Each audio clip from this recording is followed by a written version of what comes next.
Hi அஸ்ஸலாமு அலைக்கும். இன்றைக்கி வீட்டில் எப்படி மிச்சமான பரோட்டா வச்சு முட்டை பரோட்டா செய்யலாம் அப்படின்னு சொல்லிட்டு பார்க்கலாம். நல்லா மிச்சமான பரோட்டா ஃபுல்லாத்தையும் நல்லா மிக்சியில் போட்டு நல்லா அரைச்சிக்கோங்க. அப்போ தான் நம்மளுக்கு கொஞ்சம் குட்டி குட்டியாக இருக்கும், டேஸ்ட்டாகவும் இருக்கும். ஒரு கடாயில் எண்ணெய் ஊற்றி காய வச்சுட்டு 3 பெரிய வெங்காயத்தை எடுத்து குட்டி குட்டியாக நல்லா கட் பண்ணி போட்டுக்கோங்க.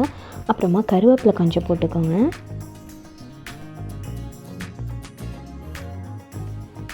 வெங்காயம் நல்லா வதங்கினதுக்கப்புறம் கொஞ்சம் புதினா மல்லி சேர்த்துக்கலாம். இஞ்சி பூண்டு பேஸ்ட்டு சேர்த்துட்டு நல்லா அது பச்சை வாசனை போகிற வரைக்கும் நல்லா வதக்கிக்கோங்க. அதுக்கப்புறம் இதுக்கு 2 குட்டியாக தக்காளி கட் பண்ணி அதில் போட்டுக்கலாம். தக்காளி நல்லா வதங்கினதுக்கப்புறம் 2 முட்டையை உடச்சி அதில் ஊற்றிக்கலாம். எக்லேயே சால்ட்டும் பெப்பரும் போட்டுக்கோங்க. முட்டை நல்லா வெந்ததுக்கப்புறம் 1 ஸ்பூன் மிளகாத்தூள் போட்டுக்கோங்க. நம்ம அரைச்சி வச்சுருந்த பரோட்டாவை இப்போ இதில் சேர்த்துக்கலாம்.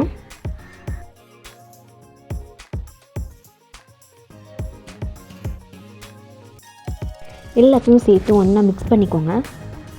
அப்புறமா கடையில் கொடுத்துருப்பாங்கல்ல சால்னா, அதையும் லாஸ்ட்டாக மிக்ஸ் பண்ணிக்கோங்க. அவ்வளோதான், நம்மளோட சூப்பரான முட்டை பரோட்டா டேஸ்ட்டாக இருக்கும். ட்ரை பண்ணி பாருங்கள். தேங்க்யூ ஃபார் வாட்சிங். பிடிச்சிருந்தா சப்ஸ்கிரைப் பண்ணிக்கோங்க, லைக் பண்ணிக்கோங்க, ஷேர் பண்ணிக்கோங்க. தேங்க்யூ ஃபார் வாட்சிங்.